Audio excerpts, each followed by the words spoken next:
नहीं व्यापेगी।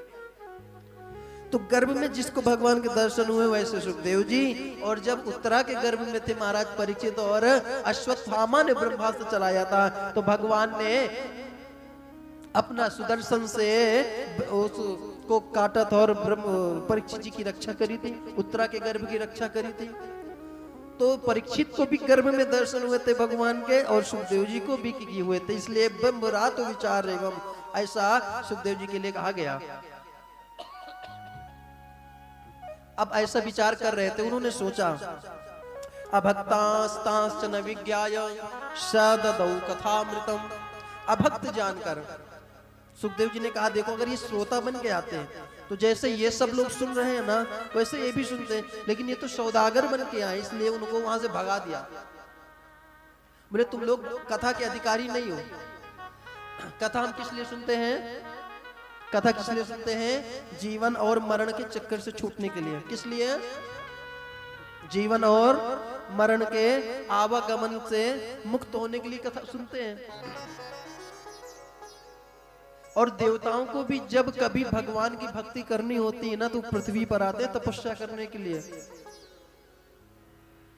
अभक्तास्ताच न विज्ञाय सददौ कथामृतम। अभक्त जानकर उनको भागवत की कथा नहीं सुनाई और भगा दिया। जब ब्रह्मा जी ने ये सब चीज देखा, उन्होंने तराजू मंगवाया। एक पलरे में जो आप तप करते हो, जब व्रत करते हो, जो जप करते हो, इन सब चीजों को रखा, और एक तरफ भागवत जी को रखा, और उठाया ब्रह्मा जी ने। जब ब्रह्मा जी ने पूरा वीक्ष धातापी उन्होंने देखा, और देखे जब तराजू उठाया तो भागवत का पलरा नीचे हो गया, और बाकी के सारे सुख साधन जो थे, जो तप जब तप था, वो ऊपर आ गया। तब उन्होंने याद किया ब्रह्मा जी ने कि ये कैसे हुआ। तब उनको अचानक याद आया कि जब भगवान कृष्ण अपने धराधाम को जा रहे थे, तब वहां पर उद्धव जी ने उनसे कहा था, प्रभु एक बात बताइए, आपने जब महाभारत के युद्ध हो रहा था तो आपने अर्जुन का संशय दूर किया था, अर्जुन पर कृपा करी थी, अर्जुन को आपने गीता का उपदेश दिया था। आप मुझे बताइए, आप भी इस धाम को छोड़कर अपने परम धाम को जा रहे हैं, तो हमारे लिए कुछ तो करके जाइए, हम किसके सहारे रहेंगे। तब भगवान कृष्ण के शरीर से एक ज्योति उत्पन्न हुई, और वो ज्योति निकल के श्रीमद् भागवत जी में समाहित हो गई, और वही कृष्ण साक्षात थे। इसीलिए ब्रह्मा जी ने जब तराजू उठाया तो भागवत जी नीचे चले गए। ये भगवान साक्षात कृष्ण है। जन्मांतरे भवेत पुण्यम तथा भागवती लभेत, सा प्रत्यक्ष एवं कृष्ण ही। ये भगवान कृष्ण है प्रत्यक्ष।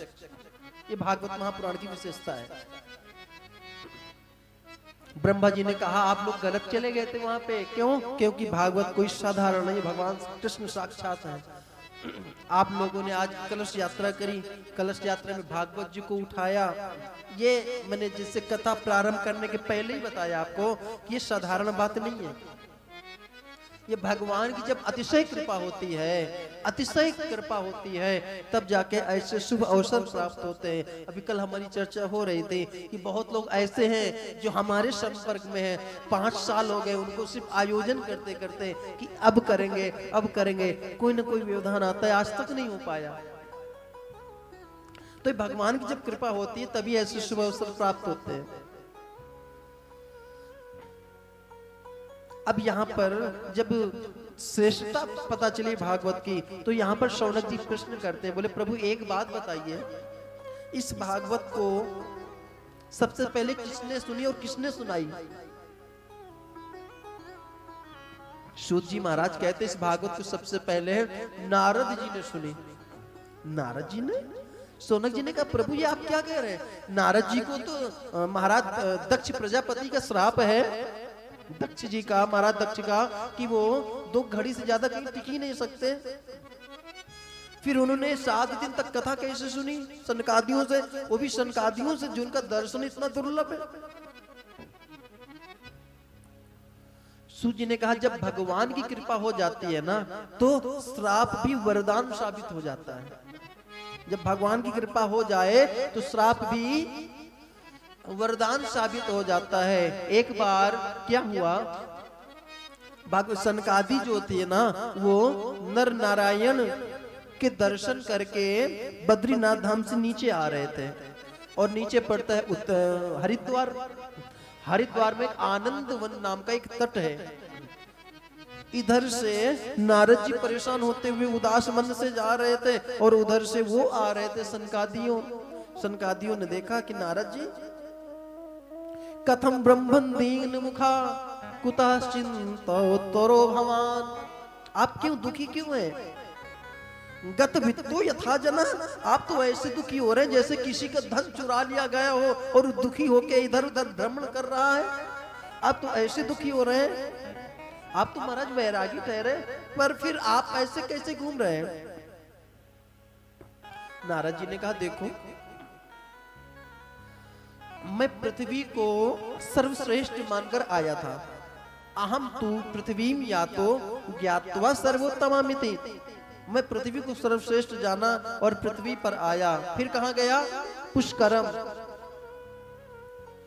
तीर्थों के राजा कौन है? तीर्थों के राजा कौन है? प्रयाग। तीर्थों के राजा कौन है? प्रयाग, तीर्थराज प्रयाग। और समस्त धामों के राजा कौन है? पुष्कर। पुष्करम चा प्रयागम चा, और काशी भगवान शिव भोले बाबा की साक्षात नगरी। पुष्करम चा प्रयागम चा काशीम गोदावरी तथा, मैं हर जगह गया। फिर क्या हुआ? न पश्चिम कुत्रचित चरमा मन संतोष कारगम, मैंने कहीं भी धर्म नहीं देखा। क्या देखा? मैंने देखा तरुणी प्रभुतागे श्याल को बुद्धिदायक, ओ कन्या विकर्णो लोभा दंपति नाम च कलकनम। मैंने देखा तपसी धनवंत दरिद्र गृही, कलिकात कुजात जात कही। कलयुग में मैंने देखा कि जो तपस्वी लोग हैं वो तो धनवान है महाराज, तपसी धनवंत, और जो गृहस्थ है जिनको धनवान होना चाहिए वो बेचारे दरिद्र हैं, गरीब हैं। और तीर्थों की मैं क्या बताऊं, पुष्करम च प्रयागम च काशीम गोदावरी, तो मैं हर जगह गया। क्या देखा? वहां ना पश्चिम कुत्रचित चिरमा, मैंने वहां पे कोई धर्म नहीं देखा। क्यों?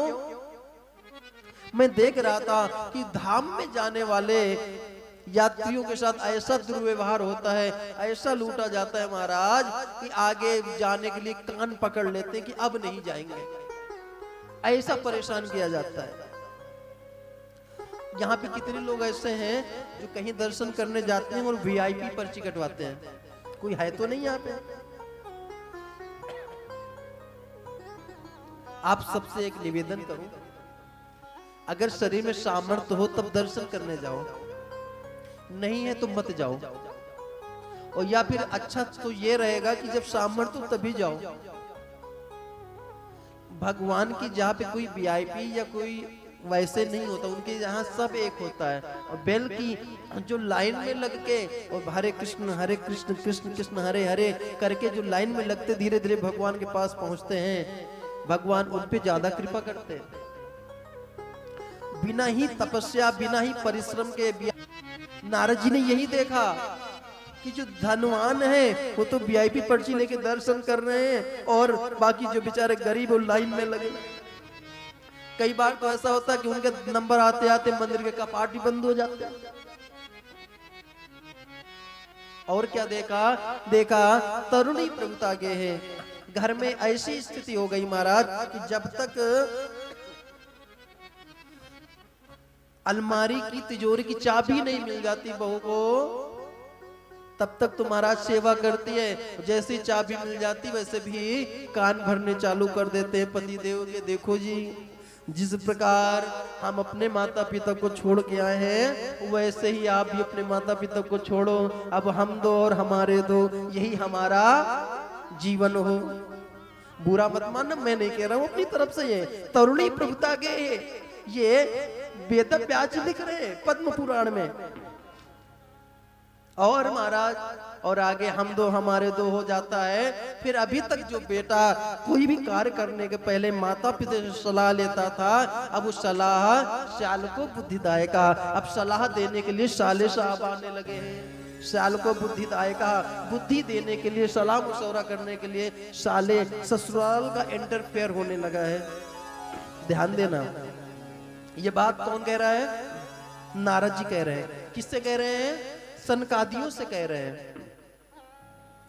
सच बताना, आज हमारे वर्तमान जीवन में देखा जाए तो जो इतने डिवोर्स हो रहे हैं, इसका मेन कारण पता क्या है? ये बेटियों के ससुराल में अधिक आवश्यकता से ज्यादा